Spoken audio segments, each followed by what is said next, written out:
வணக்கம் வாழிய நலம். ஒரு கிராமத்துல ஒரு வயசான கிழவி இருந்தா. ஒரு பெரிய பணக்காரி. நிறைய எக்கச்சக்கமா லேண்ட்ஸு, வீடு கீடு எல்லாமே இருந்துச்சு. ஆனா, அவ தனிமையில தான் இருந்தா. யாரும் அவளுக்கு சொந்தக்காரங்க கூட கிடையாது. அவ ரொம்ப கஞ்சமா இருந்தா. யாருக்குமே எதுவுமே குடுக்க மாட்டா. ஏழைங்களுக்கு எந்த தர்மமும் செய்ய மாட்டா. சாப்பாடு போட மாட்டா. வீட்டுக்கு யாரு வந்தாலும் விரட்டி விட்டுருவா. நாய் வந்தா கூட நாய்க்கு கூட சோறு போட மாட்டா. காக்காய்க்கு எதுவும் வைக்க மாட்டா. எறும்பு கூட எதுவும் வைக்க மாட்டா. ரொம்ப ஒரு இதுவா கோயிலுக்கு போனா கூட சாமி கும்பிடுறது அங்க எதுவுமே கோயிலுக்கு சாமி குண்டையில போட மாட்டா. அது மட்டும் அங்க கோயில்ல இருக்க செருப்பு எடுத்துட்டு வந்துருவா. அது மாரி ஒரு கிழவி அவ. ரொம்ப கஞ்சமா இருக்கிறவ. ஒரு நாள் வந்து அவ வீட்டுக்கு ஒரு சிவனடியார் வந்தாரு. "அம்மா தாயே பசிக்குதும்மா ஏதாவது இது போடுங்கம்மா, ஒரு அரிசி ஒரு கைப்பிடியாவது போடுங்கம்மா" அப்படிங்கிறாரு. அவளுக்கு கோவம் வந்துருது. "ஏய்யா நீ ஆளு பார்க்கறதுக்கு நல்லா தானே இருக்க. நீ வேலை செஞ்சு பொழைக்க வேண்டியது தானே. இங்க வந்து பிச்சை எடுக்குறியே உனக்கு வெட்கமா இல்ல?" அப்படின்னு திட்டுறா. அவரு அவரு சொல்றாரு, "ஏம்மா இவ்ளோ நகை போட்டுட்டு இருக்க. என்ன ஒரு பிடி அரிசி போடக்கூடாதா?" அப்படின்னு கேட்டாரு. கோவம் வந்துருது கிழவிக்கு. உடனே அரிசி குத்தியிருந்த உலக்கைய எடுத்துட்டு ஓங்கி அவர அடிக்க போறா. அவரு அவரு பயந்துடுறாரு. அந்த உலக்கையில ஊட்டியிருந்த ஒரு அரிசி மட்டும் தவறி அவரு பாத்திரத்துல விழுந்துருது. அவரு இருந்தாலும் பயந்து ஓடி போயிறாரு அதுக்கப்புறம். போற வழியில 1, 2 வீட்ல பிச்சை எடுத்துட்டு, அந்த கிடைச்ச அரிசிய வச்சு சமைச்சு சாப்பிட்டுட்டு, அதுக்கப்புறம் வெளியூர் போயிறாரு. அதுக்கப்புறம் அவரு போயிறாரு. சில வருஷங்கள் கழிச்சு அந்த கிழவி இறந்து போயிடுறா. இறந்து போன பிறகு அவ ஆத்மா வந்து யமலோகம் போகுது.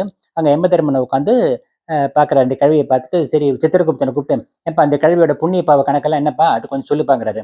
இந்த கிழவிக்கு ஏதுங்க புண்ணியம்? எல்லாம் பாவம் தாங்க. யாருக்குமே எதுவும் செஞ்சது கிடையாது. ஒரு காக்காய்க்கு கூட எதுவும் போடல, எறும்பு கூட போடலன்னா பார்த்துக்கங்க அப்படின்னு சொல்லி. "அப்படியாப்பா? ஏதாவது ஒரு புண்ணியமே இருக்குமே." "ஒண்ணுமே இல்லைங்க. ஒண்ணே ஒண்ணு மட்டும்." ஒரு அடியவர் சிவனடியார் வந்தாரு. அவர அடிக்கிறதுக்கு உலக்கைய வாங்குனப்ப, அதுல ஒட்டியிருந்த அரிசி வந்து அவரு பாத்திரத்துல விழுந்துடுச்சு. அது அவரு சமைச்சு சாப்பிட்டாரு. "இது ஒண்ணு தான் புண்ணியம்." அப்படின்னு சொல்றாரு. அப்படியே சரி இந்த புண்ணியத்துக்கு என்னப்பா உங்களுக்கு பலன் இருக்குன்னாரு. "இது ஒரே ஒரு சிவ தரிசனம் குடுக்கலாம், அந்த ஒரு புண்ணியத்துக்கு." அப்படின்னு சொல்றாரு. அப்படின்னா சரி, அவங்க எமத தூதர்கள கூப்பிட்டு, இந்த கிழவிய அழைச்சுட்டு போய் முதல்ல சிவலோகத்துக்கு அழைச்சுட்டு போய் சிவ தரிசனம் ஒண்ண காமிச்சுட்டு, உடனே கையோட நரகத்துல கொண்டு போய் விட்டு அவளுக்கு என்ன பனிஷ்மென்ட்டோ குடுங்க அப்படின்றாரு. அந்த கிழவிய அழைச்சுட்டு போய் சிவலோகத்துக்கு அழைச்சுட்டு போறாங்க. தூரத்துல சிவன் சிவ தரிசனம் கிடைக்குது. பார்வதி இருக்காங்க, முருகன், பிள்ளையார் எல்லாமே இருக்காங்க. பார்த்தோனே கிழவிக்கு ரொம்ப ஆனந்தமாயிடுது. ச்சே! இவ்ளோ ஒரே ஒரு அரிசி இவ்ளோ பலன்னு தெரியாம போயிடுச்சே! வீட்ல எவ்ளோ பருப்பு, எவ்ளோ அரிசி, எவ்ளோ போட்டு எவ்ளோ இதெல்லாம் வச்சிருந்தோமே! எவ்ளோ தான தர்மம் பண்ணியிருக்கலாமேன்னு வருத்தப்படுறா. இவங்ககிட்ட சொல்றா யமதூதர்கிட்ட, "எனக்கு கொஞ்சம் கைய கட்டெல்லாம் அவுத்து விடுங்க. நான் கொஞ்சம் கும்பிடணுங்கிறா."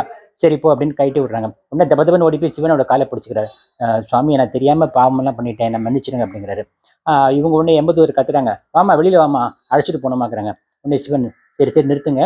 அவ எப்ப வந்து என்ன தொட்டுட்டாளோ, அப்ப வந்து அவ பண்ண பாவமெல்லாம் போயிடுச்சு. அவ இனிமே எங்க இருக்கட்டும், நீங்க போயிட்டு வாங்கன்னு" சொல்லி அனுப்பிச்சுட்டாரு. அதனால இறைவனுக்கு செய்யறத விட, இறை தொண்டர்களுக்கும், அடியவர்களுக்கும், ஏழைகளுக்கும் செய்யற புண்ணியம் தான் கடவுள போய் சேருங்கிறது இது மூலமா தெரிஞ்சுக்கிறோம். நன்றி, வணக்கம்.